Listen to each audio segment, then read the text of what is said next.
Y si alguien debe saber de estas cuestiones, de situaciones de encierro y de marginalidad total y de estar allí codo a codo, es nuestro primer invitado del día, el padre Pancho Velo, uno de los curas en Opción por los Pobres, a quien le damos la bienvenida. Va a ser un gusto conversar con el padre Pancho. Buenos días, ¿cómo estás? Sol y Matías te saludan.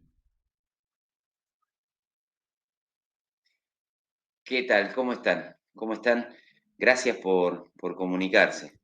No, por favor, Pancho, gracias de verdad, por atendernos, por recibirnos, por permitirnos conversar un ratito.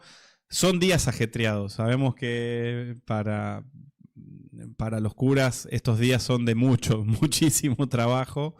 Y lo digo en el sentido del tiempo. Así que te robemos un tiempo para estar un rato conversando y charlando es un placer, al contrario. Gracias de verdad por estos minutos.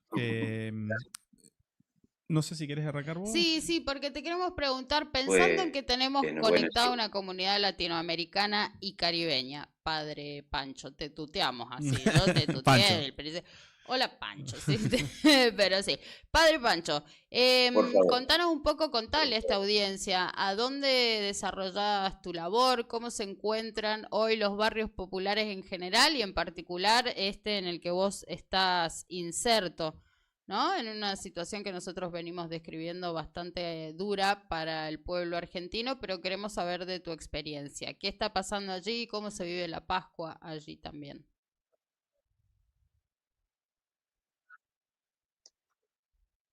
Primero les pregunto, ¿se escucha, se ve bien, se escucha bien? Porque Sí, a veces acá perfecto. la señal es medio, medio. Hay un poco de delay, pero te escuchamos perfecto y te vemos bien. Bueno, bárbaro. Yo estoy hace 25 años en la zona de Merlo, Merlo, provincia de Buenos Aires, a 30 kilómetros de la capital, en unas zonas de barrios, eh, alternan barrios populares con gente de laburo y también muchos asentamientos que se han ido conformando, sobre todo en estos últimos años. Concretamente, yo estoy cerquita del límite con Morón y también ahí nomás del límite con Matanza, así que es una especie de triple frontera muy marginal en cierto sentido, y también, bueno, donde también se palpita un poco.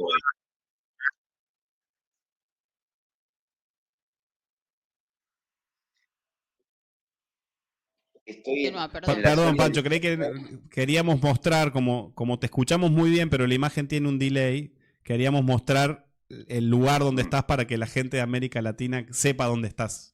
Pero continúa que te escuchamos perfecto. es la zona de Libertad, en Merlo, Libertad, Pontevedra, toda esta zona, que linda con Matanza y con Morón. Son, bueno, barrios donde, bueno, la vida va cambiando continuamente y va mostrando también como con una lupa las situaciones, dificultades, angustias y también inquietudes, ¿no? Del pueblo, de la gente. Ahí es donde, bueno, yo hace ya 25 años que vengo acompañando. Pancho es, bueno, entendemos que históricamente es una zona de barrios populares, pero ¿se ha sentido la política nacional en detrimento del acceso a los alimentos, del acceso, digo, reducido, entendemos, cuando hablamos de asentamientos, de barrios populares, por supuesto que la urbanización no es lo que prima, digo, el acceso al agua potable, el acceso a las conexiones eléctricas seguras, el acceso, bueno, al techo, ¿no? A una vivienda digna. Uno entiende de por sí que ya está limitado, pero las políticas de ajuste de este gobierno neofascista han golpeado, se han sentido, han generado tal vez alguna dinámica de organización barrial que no estaba funcionando hasta ahora.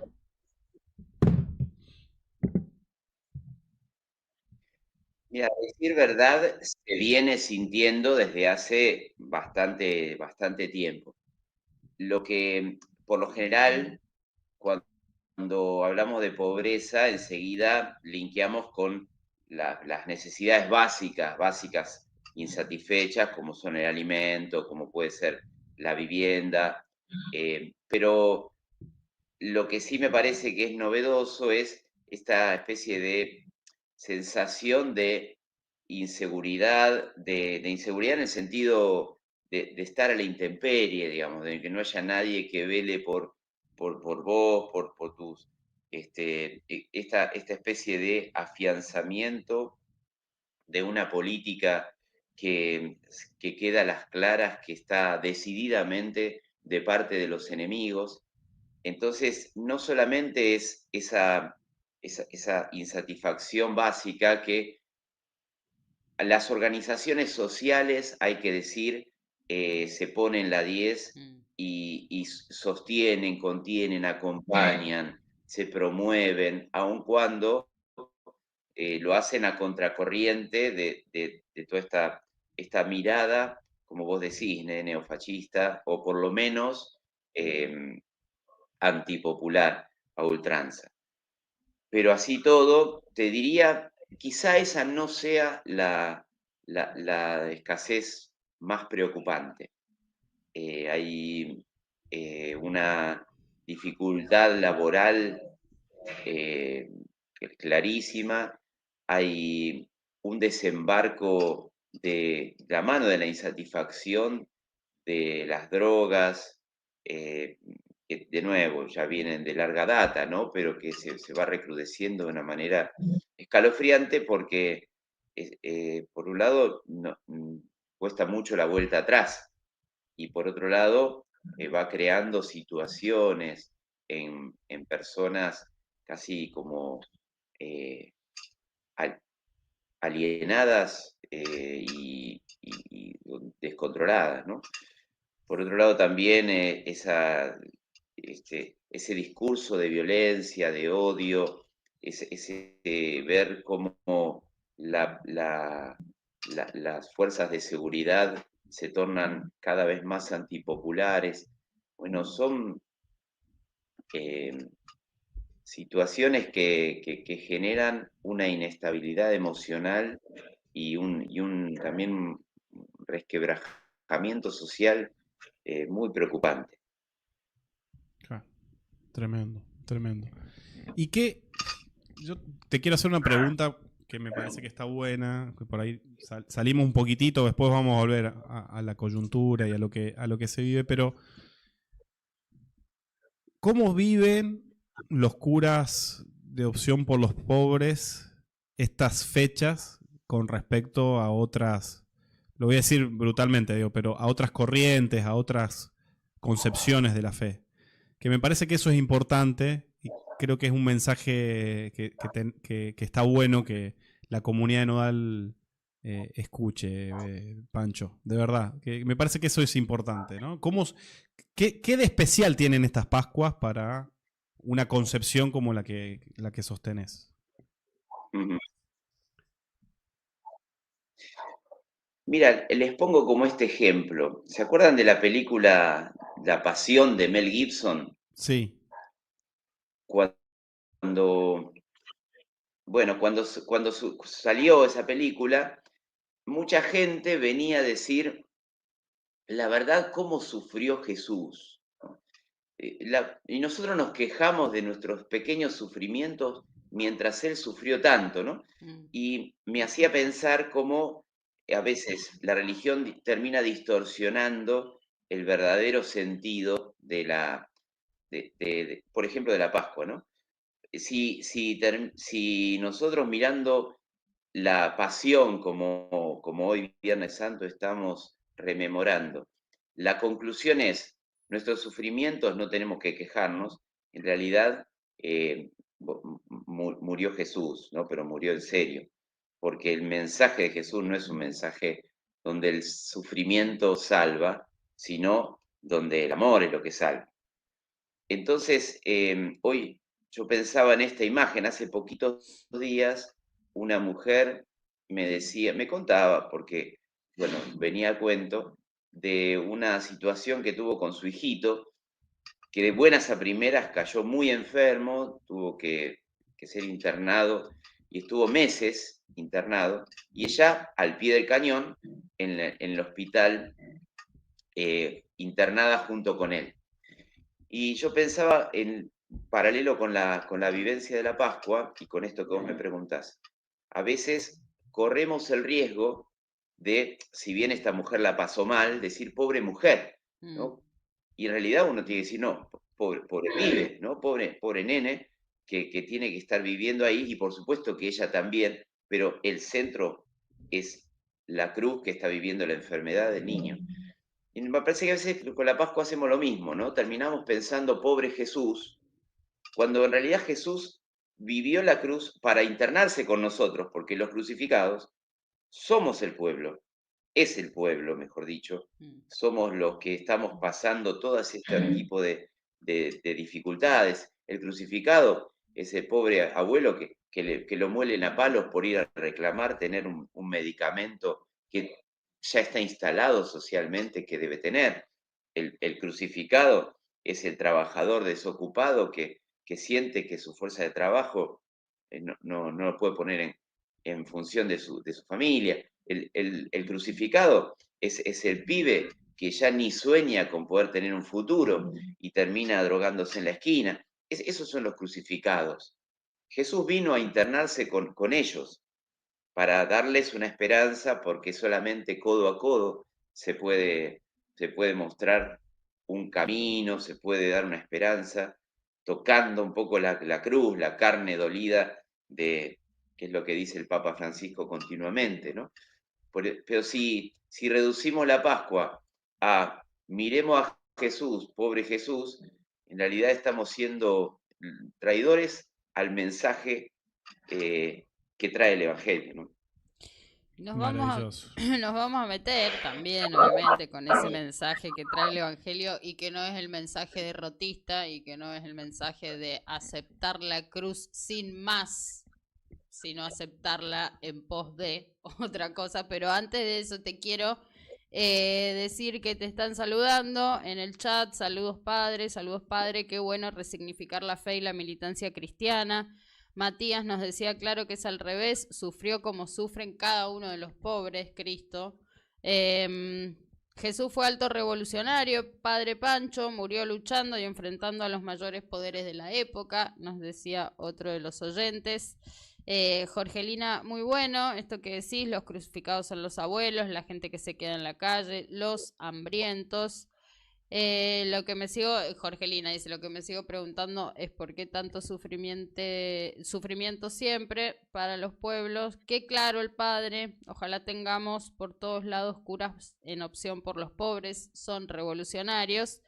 Y te siguen bancando, digo, están escuchando atentamente, porque un poco también, digo, la Pascua, esta Semana Santa, ¿no? Que atraviesa la persecución, tortura, desde el ingreso de Jesús a Jerusalén hasta persecución, tortura, crucifixión, disciplinamiento social a través de esa crucifixión, ¿no? Por algo lo dejaban allí colgado, lo abrieron al costado, lo trataron de delincuente junto con otros, e intentaron que ese mensaje fuera claro para el resto, pero la Pascua nos habla de una resurrección, de la posibilidad de transformar las cosas, de la posibilidad de un salto, de una transformación, ¿no? Y me parece que ese mensaje, que está bueno que también lo puedas abordar en términos de que, bueno, no se queda en el sufrimiento, no se queda en la renuncia, el mensaje de la Pascua, ¿no?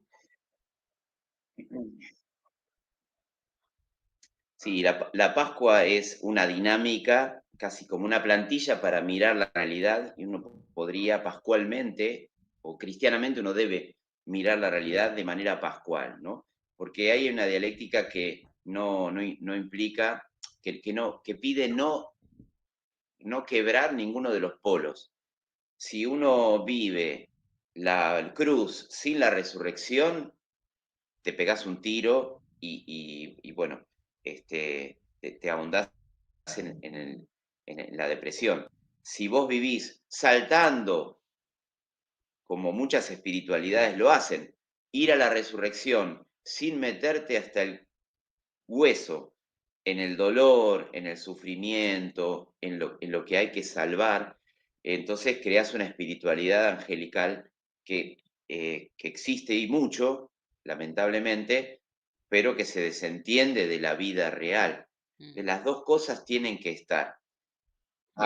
Y si uno mira los relatos evangélicos, ahí aparecen, porque son las cosas de la historia universal. A Jesús no lo matan por ser bueno con los pobres. Con los pobres, cada vez que alguien es bueno, todo el mundo lo aplaude. Algunos porque tienen un corazón generoso y otros porque les alivianan el problema que puede tener un estallido social. Pero siempre te aplauden cuando vos ayudas a los pobres.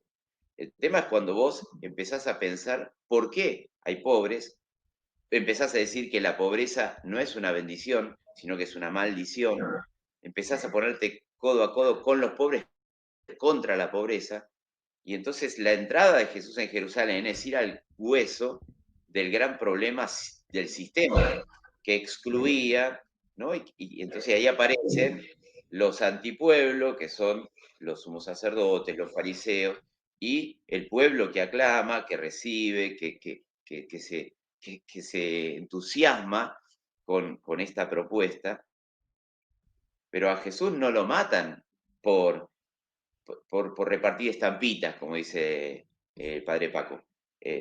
A Jesús lo matan por denunciar la corrupción y la causa del privilegio de una clase social por sobre otra. Y de hecho, en el Evangelio de Lucas, lo que esta clase social le esgrime a Pilato como una denuncia es que este hombre pone al pueblo en rebelión contra el imperio, que este hombre predica que no hay que pagar los impuestos, que este hombre quiere hacerse rey y destronar al emperador. O sea que es por lo menos la primera fake news que conocemos, porque Jesús jamás se había metido a querer derrumbar un poder político, él, para poder ponerse en ese lugar. A lo sumo habrá sido una tentación, pero no fue su predicación. O sea que empiezan ya las mentiras, empiezan las tramas, los entramados, y empieza la muerte. Ahora, lo verdaderamente cristiano, y a mí me parece que también ahí hay algo que entra dentro del ámbito de la fe, porque el cristianismo no es una ideología, un sistema filosófico, es que la esperanza, que siempre tiene un valor necesario y humano, toca la fibra más honda de la fe cuando incluso se despoja de las razones que podrían llevar a dar esperanza. A ver, si yo digo, bueno, tengo esperanza, no sé, de que mi hijo se salve, porque fui al médico, porque hay medicinas, porque tengo razones. Ahora, hay una esperanza que tiene que ver con la resurrección, que no quita lo otro, pero que incluso es esperanza cuando no hay razones para esperar. Y yo vivo un poco de eso también, porque hoy por hoy no sé por dónde puede saltar la liebre, no entiendo cómo puede salir este país adelante. Sin embargo, espero, creo, también porque hago pie, o intento hacer pie, mejor dicho, en algo que la historia tiene sus caprichos, tiene sus grietas, bueno, finalmente que hay algo más allá, ¿no? También que va guiando la historia, pero hoy por hoy la cosa está peluda, ¿no? La esperanza se agranda, la necesidad de una esperanza ciega, quizá también. Pancho, maravilloso. Teníamos una última pregunta que si querés te la voy a hacer, pero con lo que nos estás diciendo la estás respondiendo antes de que te la hiciéramos, porque es maravilloso todo lo que estás contando, ¿no? Y poner a un Jesucristo hoy, poner su calvario hoy, poner sus luchas hoy, es maravilloso, ¿no? Me parece que es extraordinario. Necesitamos, Los claro, necesitamos. necesitamos, porque, perdón, te Sí. reinterrumpí. No, Pasa no. que yo vengo de una formación cristiana que para mí, o sea, fue central, y yo encontré las primeras formas de solidaridad y de comunidad y de amor por el prójimo posta, ¿viste? Y de los primeros cuestionamientos, pero también estaba muy marcado por la culpa, porque todo tenía que pasar por la omnipresencia de ese Dios que solo buscaba juzgarme y que me pedía que me quedara ahí quieta, en el amor por los pobres, porque mientras más pobres éramos mejor. Un poco me atravesó eso. Entonces este mensaje de la iglesia es completamente revolucionario y es un mensaje que necesitamos escuchar, que necesitamos reproducir. Y bueno, bienvenido sea en este tiempo. Bienvenido sea. Bienvenido sea. No, y la pregunta era... Si cabe, dos cositas. La pregunta era, ¿qué mensaje le querías dejar a los amigos y amigas de la comunidad nodal en relación a cómo vivir el domingo de resurrección? ¿No? Pero empezaste a hablar de la primer fake news y... Sí, hay una frase de remera mal. Hay una primera frase de remera. ¿Sí? Vamos a hacer la remera y te la vamos a llevar de regalo, Pancho. Bueno, pero es eso. ¿Qué mensaje es Zócalo. esto? Al fin metió un zócalo. ¿Cómo? Al fin, metió un zócalo. Metió Claro. un zócalo alto, pero varios. Sí. Así que nada, la pregunta era esta, es ¿cómo crees que tenemos que vivir el domingo de resurrección? ¿No? ¿Cómo crees que este domingo de resurrección del año 2025 los cristianos y los no cristianos tenemos que vivir ese domingo de resurrección? Esa es la pregunta. Toda Latinoamérica y el Caribe. Bueno, primero no me gusta mucho cuando los curas armamos moralejas o dejamos como enseñanza, qué sé yo, porque la verdad es que somos buscadores como todas y todos, y bueno, vamos buscando desde esa, te diría, desde esa plataforma pascual que es cómo mirar y encontrarle una figura a la realidad. Siguiendo un poco lo que decías, Liz, ¿me dijiste? ¿Te llamabas? Sol. Sol, perdón. Siguiendo un poco lo que decía Sol, a mí me parece que hemos construido una religión, una religión que separa demasiado, ¿no? Lo humano, lo mundano, de lo espiritual, y que entonces todo lo que tiene que ver con la vida pública, con lo político, es lo contaminado y lo otro, y sin embargo vivimos todos metidos en esta misma bolsa que es la vida, ¿no? Entonces yo creo que la resurrección hay que vivirla y ponerle foco en las cosas que van apareciendo en la historia y que son palabra de Dios, porque la palabra de Dios no surgió de un hombre que trajo tablas de arriba de un monte. Vivió de mirar la historia, y así se hizo la Biblia, cómo ir escudriñando lo que fue pasando y encontrar que había huellas, rasgos, ¿verdad? Tan humanos que son divinos, pero en lo humano.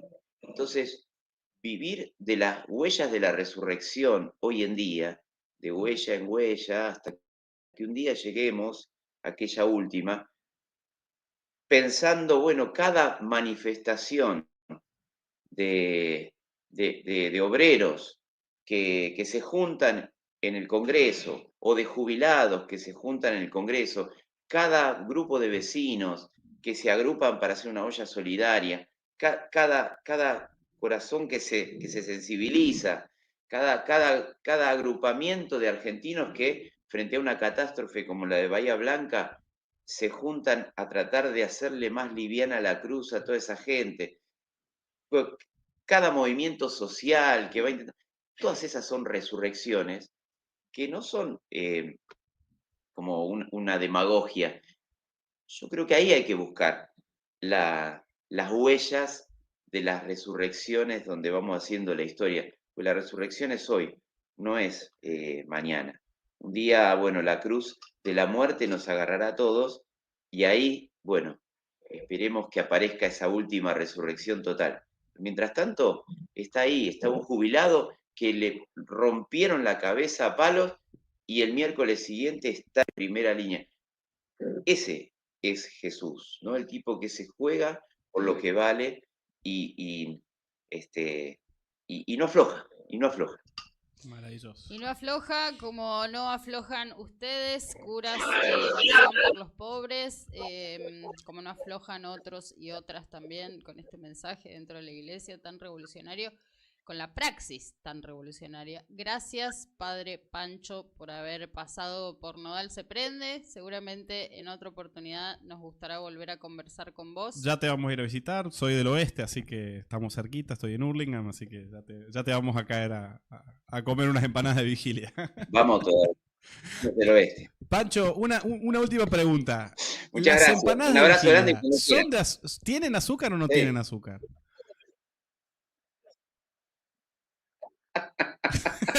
Gusto, preferencia. No tengo la menor idea. Ahí me cagás. Bueno, Hay un debate abierto en eso, hay un debate con o sin azúcar iremos a compartir algo por Sí, allí. sí, De sí, verdad, sí. Hay muchísimas distintas gracias. líneas. Digo. Te escuchamos, te escuchamos.